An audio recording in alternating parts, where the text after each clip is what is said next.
ഈശോയിൽ സ്നേഹം നിറഞ്ഞവരെ, നാം ഇന്ന് വലിയ നോമ്പിലേക്ക് പ്രവേശിക്കുകയാണല്ലോ. അനുതാപത്തിൻ്റെയും പശ്ചാത്താപത്തിൻ്റെയും പ്രതീകമായ ചാരം നെറ്റിയിൽ പൂശിക്കൊണ്ടാണല്ലോ നാം വലിയ നോമ്പിലേക്ക് പ്രവേശിക്കും. വലിയ നോമ്പിലേക്കുള്ള പ്രവേശന കവാടമായ ഈ വിഭൂതി തിങ്കളാഴ്ച വിശുദ്ധ ഗ്രന്ഥം നമ്മളോട് ആവശ്യപ്പെടുന്നത് എന്താണ് യഥാർത്ഥമായ അനുതാപം എന്ന് ചിന്തിക്കാനാണ്.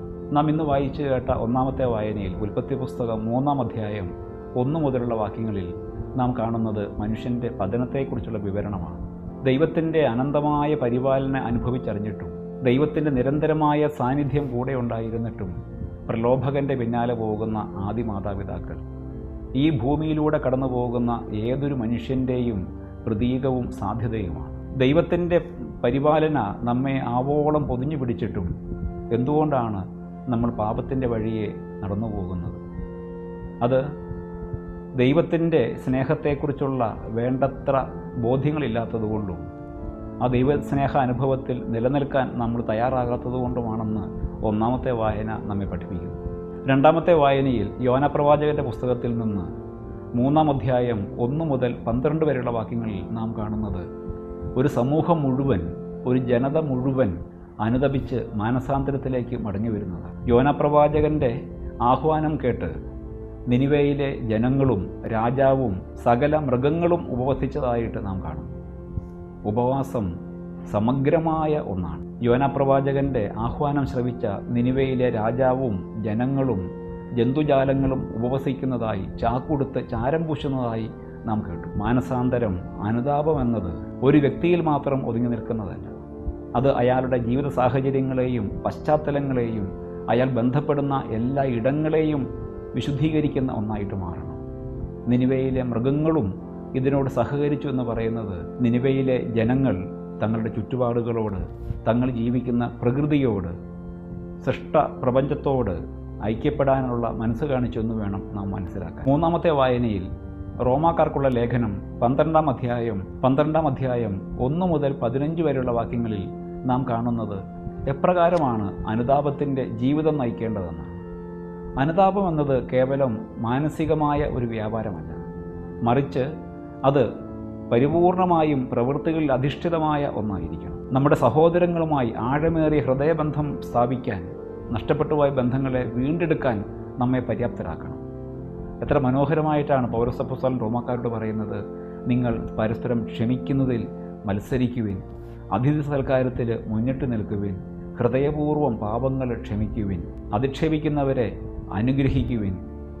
ഇപ്രകാരം മാനുഷികമായിട്ടുള്ള കുറവുകളെയെല്ലാം പരിഹരിച്ചുകൊണ്ട് സാഹോദര്യത്തിൻ്റെ വിശുദ്ധമായ ഭാവങ്ങളെ വീണ്ടെടുക്കാനുള്ള ഒരവസരമായി അനുതാപത്തെ കാണണമെന്നാണ് പൗലോസപ്പോസ്തലൻ റോമാക്കാരെ ഓർമ്മിപ്പിക്കുന്നത്. പ്രിയമുള്ളവരെ, 4-ാമത്തെ വായനയിൽ മത്തായിയുടെ സുവിശേഷം, 4-ാമത്തെ വായന വിശുദ്ധ മത്തായിയുടെ സുവിശേഷം 21-ാം അധ്യായം 28 മുതലുള്ള വാക്യങ്ങളിൽ നിന്നായിരുന്നല്ലോ. അവിടെ നാം 2 പുത്രന്മാരുടെ കഥ കേൾക്കുകയാണ്. നമ്മുടെയൊക്കെ പ്രതിനിധികളാണ് 2 പേര്. പിതാവിൻ്റെ ഹിതം എന്താണെന്നറിഞ്ഞ ഉടനെ അത് ചെയ്യാൻ ആഗ്രഹം പ്രകടിപ്പിക്കുന്ന മകനും അതിനോട് അനിഷ്ടം കാണിക്കുന്ന 2-ാമത്തെ മകനും. ഇവരുടെ കഥ പറഞ്ഞുകൊണ്ട് ഈശോ പറയുന്നു, സന്നദ്ധതകളൊന്നും ആഗ്രഹങ്ങളൊന്നും ആരെയും വിശുദ്ധനാക്കുന്നില്ല, പിതാവിൻ്റെ ഇഷ്ടം നിറവേറ്റുന്നവനാക്കി മാറ്റുന്നില്ല, അതിന് പ്രവൃത്തികൾ ആവശ്യമുണ്ട്. അതിൻ്റെ അവസാനം ഈശോ പറയുന്ന 2 കുറ്റപ്പെടുത്തലുകളുണ്ട്. അത് വിജാതീയരെയും പാപികളെയും മാതൃകയാക്കിക്കൊണ്ടാണ്. അവരെപ്പോലെ നിങ്ങൾ വിശ്വസിച്ചില്ല, അവരെപ്പോലെ നിങ്ങൾ അനുതപിച്ചില്ല. പ്രിയമുള്ളവരെ, അനുതാപത്തിന് വിശ്വാസത്തിൻ്റെ പശ്ചാത്തലം ആവശ്യമുണ്ടെന്ന് ഈശോ വ്യക്തമായിട്ട് പഠിപ്പിക്കുകയാണ്. ഇവിടെ നിന്നാണ് അനുതാപം ഉണ്ടാകുന്നത്. എന്നെ സ്നേഹിക്കുന്ന, എന്നെ പരിപാലിക്കുന്ന, എപ്പോഴും എൻ്റെ കൂടെ നടക്കുന്ന ഒരു സ്നേഹപിതാവ് എനിക്കുണ്ടെന്നുള്ള വിശ്വാസത്തിൽ നിന്ന്, ആ ഒരു ബോധ്യത്തിൽ നിന്നാണ് എനിക്ക് തെറ്റുകൾ പറ്റിപ്പോയി, എൻ്റെ പ്രവൃത്തികൾ മൂലം ആ പിതാവിനെ ഞാൻ വേദനിപ്പിച്ചു, ആ പിതാവിൻ്റെ ഇഷ്ടം എന്താണെന്ന് അറിഞ്ഞിട്ടും ഞാനത് നിറവേറ്റാൻ തയ്യാറായില്ല എന്നുള്ള ഒരു അനുതാപത്തിലേക്ക്, മാനസാന്തരത്തിലേക്ക് നമ്മൾ വരേണ്ടത്. അതുകൊണ്ട് അനുതാപത്തിന്, യഥാർത്ഥമായ അനുതാപത്തിന് വിശ്വാസം ആവശ്യമുണ്ട്. ഈ വിശ്വാസത്തിൽ നിന്നാണ് അനുതാപം ഉണ്ടാകേണ്ടത്. അനുതാപത്തിൽ നിന്നാണ് സാഹോദര്യത്തിൻ്റെ വീണ്ടെടുപ്പുകൾ ഉണ്ടാവേണ്ടത്. ഇപ്രകാരം വിശ്വാസത്തിലേക്കും അനുതാപത്തിലേക്കും സാഹോദര്യത്തിൻ്റെ വീണ്ടെടുപ്പിലേക്കുമുള്ള ഒരു ക്ഷണമാണ് ഈ വിഭൂതി നമുക്ക് നൽകുന്നത്. പ്രിയമുള്ളവരെ, ഇന്ന് വലിയ നോമ്പിലേക്ക് നാം പ്രവേശിക്കുമ്പോൾ നമുക്കറിയാം, ഇന്ന് ഉപവാസ ദിനമാണ്. ഉപവാസം എന്നത് കേവലം ഭക്ഷ്യപദാർത്ഥങ്ങൾ വർജിക്കാൻ ഉള്ള ഒരു സമയം മാത്രമല്ല, മറിച്ച് ദൈവത്തോട് ചേർന്നിരിക്കാനുള്ള, ദൈവത്തോട് സഹവസിക്കാനുള്ള, ഉപവസിക്കാനുള്ള ഒരു വലിയ ക്ഷണമാണ് ഓരോ ഉപവാസത്തിൻ്റെ ദിനം. സഹിയോൻ ശാലയിൽ പരിശുദ്ധ കന്യകാമറിയത്തോട് അപ്പസ്തോലന്മാർ ചേർന്നിരുന്നതുപോലെ, അന്ത്യത്താഴ്വേളയിൽ കർത്താവിൻ്റെ തിരുവിലാവിനോട് യോഹന്നാൻ ചേർന്നിരുന്നതുപോലെ, ഉൽപ്പത്തി പുസ്തകത്തിൽ ദൈവത്തിൻ്റെ കരം പിടിച്ചുകൊണ്ട് ആദിമാതാപിതാക്കൾ നടന്നതുപോലെ ദൈവത്തോട് ചേർന്നിരിക്കാനുള്ള ഒരു ദിനമായി ഈ ദിവസം മാറണം. ദൈവത്തോടൊപ്പം നമ്മുടെ സാഹോദര്യത്തോടും ചേർന്നിരിക്കാനുള്ള ഒരു ദിനമായി ഈ ദിവസം മാറണം. യേശയ്യാ പ്രവാചകൻ തൻ്റെ പ്രവചനത്തിൽ 58-ാം അധ്യായത്തിൽ ഇപ്രകാരം പറയുന്നുണ്ടല്ലോ, എന്താണ് യഥാർത്ഥമായ ഉപവാസം? അത് മുഖം വികൃതമാക്കുന്നതോ, മോശമായ വസ്ത്രങ്ങൾ ധരിക്കുന്നതോ, ഭക്ഷ്യപദാർത്ഥങ്ങളിൽ അകലം പാലിക്കുന്നതോ അല്ല. അത് മർദ്ദിതൻ്റെ കെട്ടുകൾ അഴിക്കുന്നതും, അനീതിയുടെ ഭാരമില്ലാതാക്കുന്നതും, ദരിദ്രനുമായി ആഹാരം പങ്കുവെക്കാൻ നമ്മളെ പ്രേരിപ്പിക്കുന്നതുമാകണം. അവിടെയാണ് നമ്മുടെ പ്രഭാതം സൂര്യനെ പോലെ പൊട്ടിവിടരുന്നതെന്ന് യേശയ്യാ നമ്മളെ ഓർമ്മിപ്പിക്കുന്നുണ്ട്. പ്രിയമുള്ളവരെ, കേവലം മാനുഷികമായ ആത്മീയമായ തലങ്ങളിലേക്ക് മാത്രം നമ്മുടെ ഉപവാസങ്ങളെ ഒതുക്കാൻ പാടില്ല.